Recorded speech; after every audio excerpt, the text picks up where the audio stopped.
Hello guys and welcome to my tutorial on learning SASS. So SASS is one of the powerful CSS compilers that are available out there. So the first thing you need to do, I'm using Visual Studio Code as my text editor. So I don't know about other editors, but in VS Code we have this button right here for extensions. You can install many extensions as you want. So the first thing you need to do is in this search field here, you have to search for live SASS compiler. I've already downloaded the extension. So the first thing you need to do is to download this extension.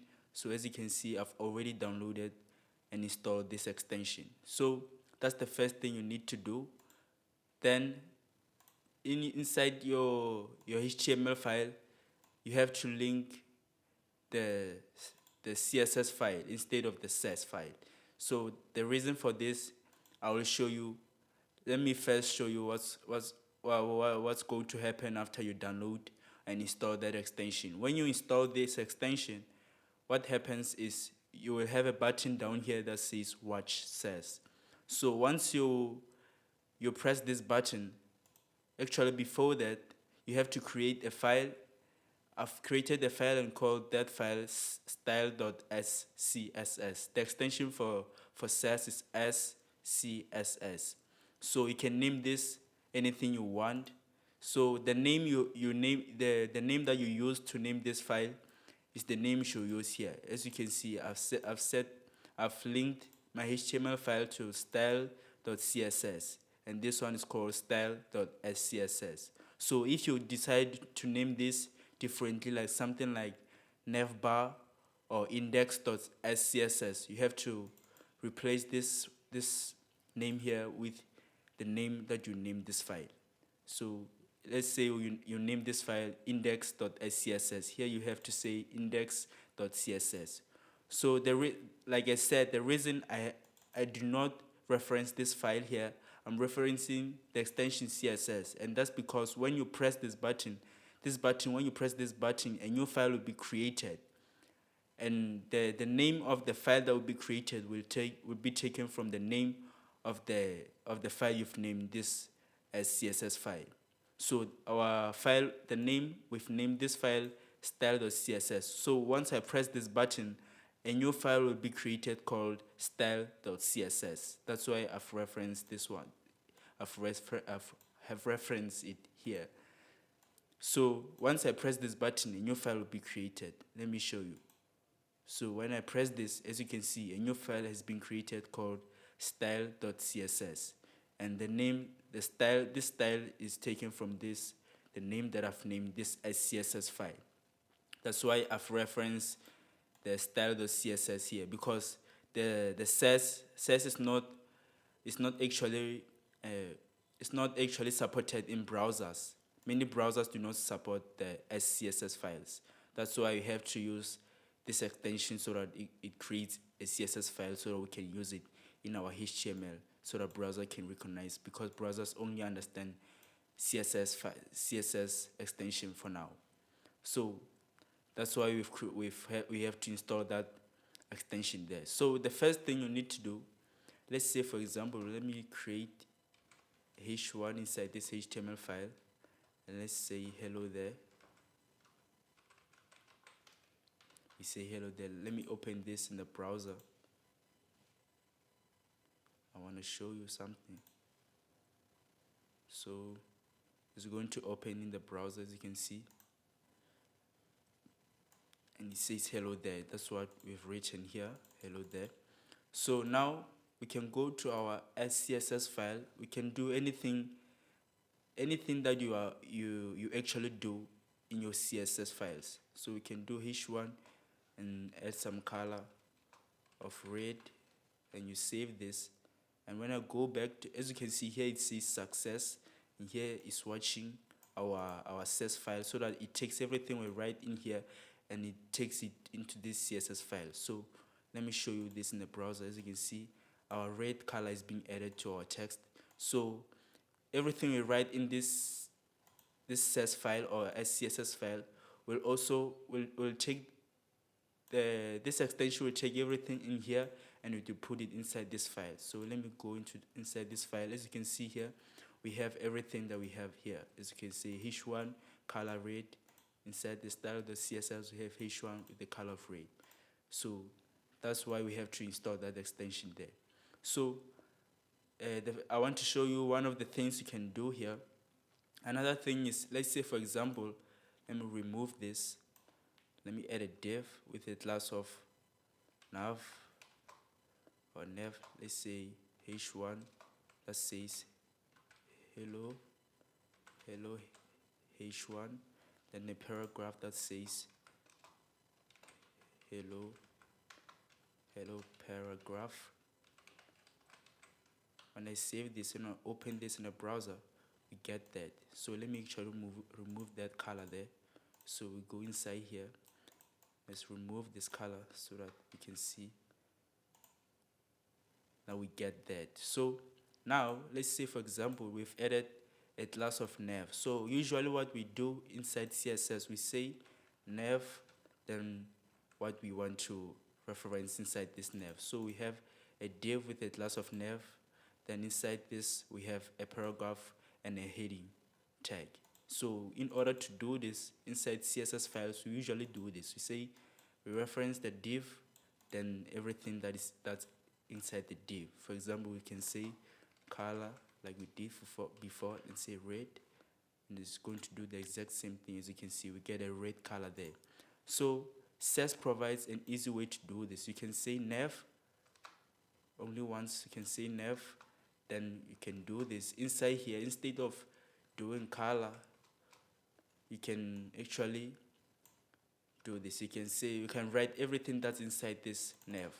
If we have a heading like here, we can grab that, paste it there. Let me say H1, then we can say color red. So it makes it easy to do what I've said before. As you can see, we have a color of red. Let me change this to green so that you can see what I'm talking about. As you can see, we get a green color there. So it makes it easy to do this. Instead of saying the .nav, then saying H1, you can instead say nav, then inside this nav, you can say everything that's inside that div called with a class of nav. We can nest elements together. So we can also do this with a paragraph and set the color to blue maybe. Set that to blue. As you can see, we get a color of blue. So SASS provides an easy way to nest. We can nest things together, different elements inside elements and inside elements. So another thing you can do, let's say usually in CSS files, you have to say nav and say p for paragraph. Then when you want to, let's say for example, when we hover on this, when you take our mouse on top of this paragraph, we want to do something, right? So we usually do this. We say go to the paragraph and say hover, right? Then we say, for example, let me say when we hover on this paragraph, we get a background of something like purple. Yes. So now when I take my mouse on top of this paragraph, we should have a purple background. As you can see, we have a purple background. So the SASS provides an easy way to do this. So like I've told you before, you can remove everything here, then go inside here and say P for paragraph. Then inside here, you can say, let's say you want the color to be blue. Then when we hover on this paragraph, instead of saying going here and saying hover, you can instead go inside this paragraph and add an ampersand or an end sign or end symbol, then say colon, then say hover. Then you can add your square brackets there, then insert that background there. So you are saying on this paragraph we want a color of blue, and when we hover on this paragraph we want a background of purple. So now when I go to this file and when I hover, as you can see, we get that purple background when I hover on that. So that's how you can do this. You can use this this symbol here, then colon, then when I hover on this specific element, we want this, right? So another thing, which I think is the reason I'm mostly using SASS, is because you can create variables. If you are familiar with JavaScript, this would be easy. As you can create variables, then you can use it in your elements, inside your elements. So let's say, for example, you want to create a color. Let's say we create a color for your website, then in the middle of nowhere, you decide to change the color of each and every element that uses this exact color.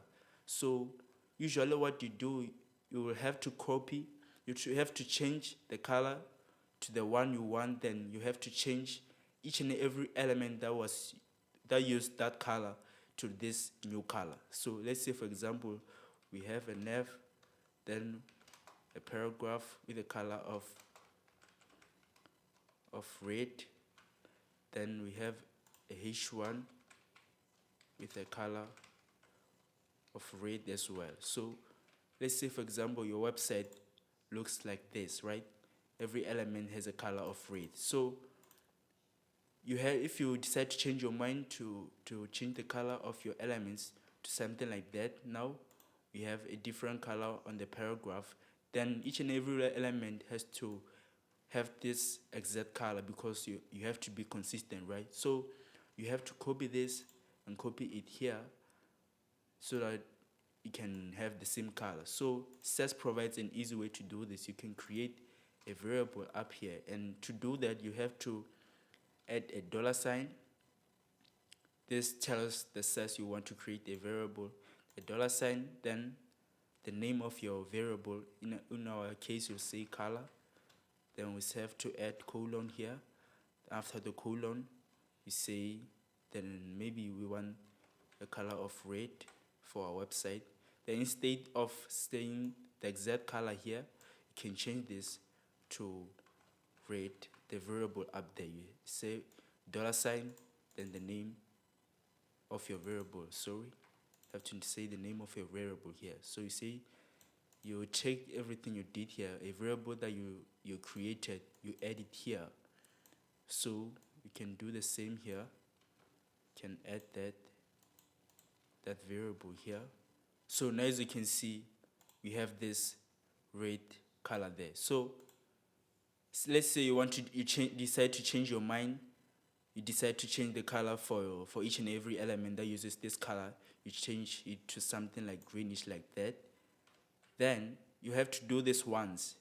You don't have to copy this color, then go here and copy it and go to another element and paste that and paste that and paste that many times. You just have to change this variable's color. Then every element that has this variable, that color will be used there. So when I save this and go back to the browser, as you can see, our color has been changed.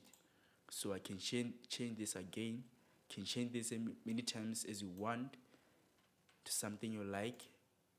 As you can see, you only do this once and it will change on each and every element that uses that variable.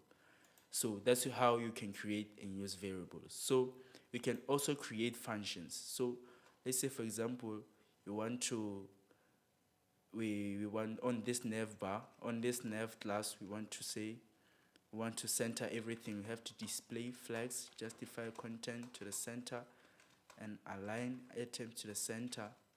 So as you can see now, it looks like this. Everything's in the center. But instead of doing this, we can take everything that's here. So let's say we have many elements which uses this. So instead of each and every element typing this, display flags, justify content center, and align item center, we can create a function which we can call here, and it will use everything inside that function. So to create a function, you say, so let me actually comment everything for you. So this one is a variable. You can go here and say variables. Then for functions, you can say functions. Then to create a function, you add an and sign. You add an and sign and no spaces after that. Then you say mixin mixin, then a space, then the name of your function. In our case, we can call this flex center. Then we can add the square brackets there, just like regular JavaScript. Then inside here, we can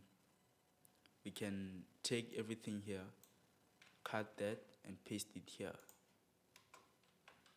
So each and every element, we can use this function or call this function on each and every element that we want to use these properties that's inside this function.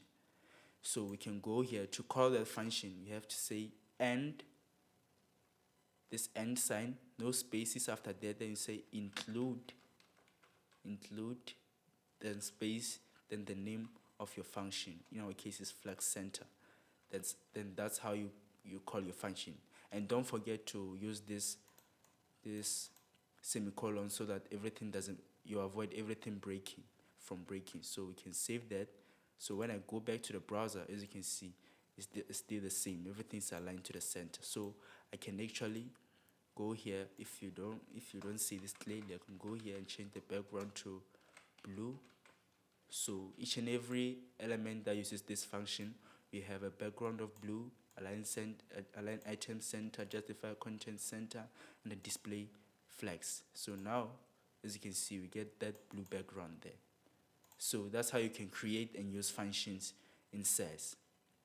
So another thing you can do in SASS is you can organize your code. So instead of writing everything in a single file, we can create a new file here inside this CSS file and call this components,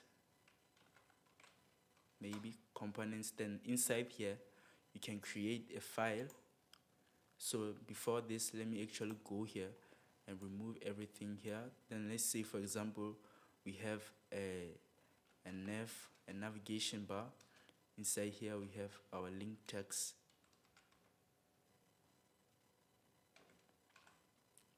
Our link text there. Then can do this, can copy this down. And here we can say home tab, a services page, an about page, and a contact page. Then below here, we can have a main tag with a section inside. Inside this section, maybe we have information or something. You can say RAM 30. Save that.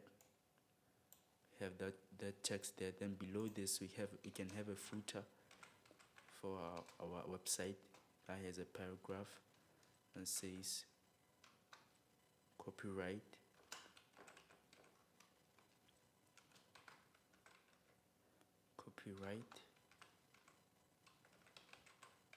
reserved. Can save that.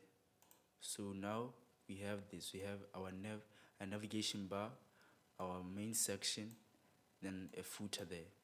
So we can organize this. Instead of writing everything inside this single file, we can instead do this. We can create a file there. Then inside here, we can create a new file. And to create, so that this file can be recognized by SASS, you have to add an underscore, then the name of your file. So we can say our navigation.scss. Then we can create another one called underscore. Then we have a section.scss. Then the last one called underscore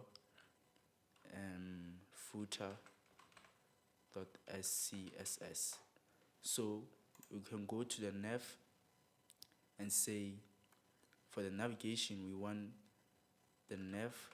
Then inside this navigation we can call that function called, what's that function called? Flex center. You can call this function. You can say include this function called flex center, then close that. Then for the links, you can say list item, list style none, then margin 0 and padding 0. Set that to 0. Then inside here we can grab that list item, that's inside this unordered list. Then we can set the display to inline flex, then margin left, margin right to 12 pixels. Padding, can add a padding to the list, to the anchor tag. So we can see the anchor tag, we want the padding to be 12 pixels as well. Then the color, text decoration to be none, and the color to be black. That's not a problem. Then as you can see now, when I go here, nothing has changed. So in order for this main file to recognize this one, you have to add, to include this inside this file, you have to say and import then the path to that file. So in our case, you can say back CSS. Let me not get out of this. You can say / components. Then I can add this nav. Everything that's inside here will be inside here. So I can include that, import that inside this file. So you say ensign import, then the path space here, then the path inside this codes, this double quotes, or you can use single quotes. So you say dot, because this is in this the components folder is inside the same directory as this file here. That's why we use the single dot there. Then we can add that file there. So when I save this and go to the browser, as you can see, everything has been aligned like that. So let me actually go here and change this color to, let me actually use that variable we've created, color. So I can save that and we get that. So let me change that variable to something like white, or maybe, yeah, something like that. So now we have that like that nav there. So we can do the exact same thing with the section. We can go to the section, you can close that nav bar, you can go to the section, then inside here you can say the main. Inside the main, you want the section,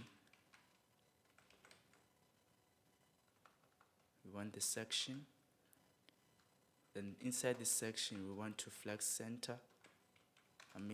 So for that I can say include flex center function, uppercase, flex center function.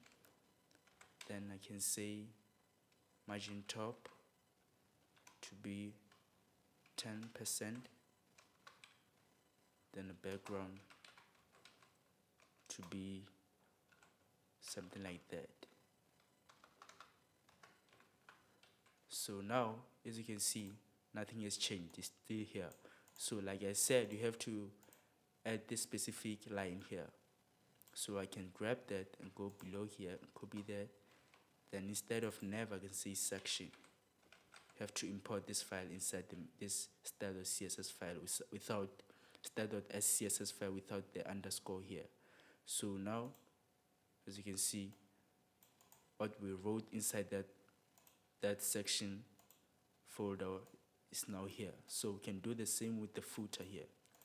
So we can go to the footer, we can actually grab this, go to the footer, then instead of section, and remove this as well.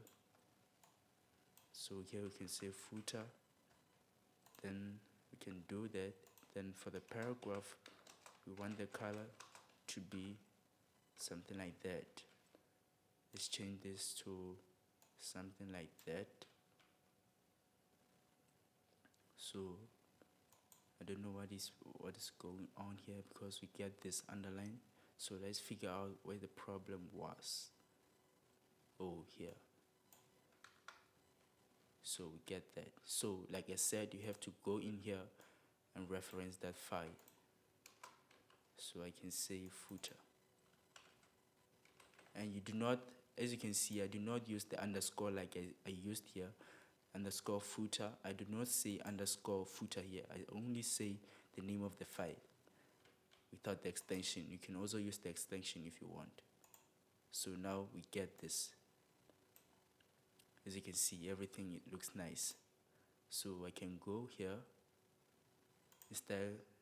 inside here, then go below here. As you can see, everything, the padding, or the basic padding has been added in the margin. So we want to remove that and to add the box sizing as well. So we can add an asterisk symbol, then say we want the margin 0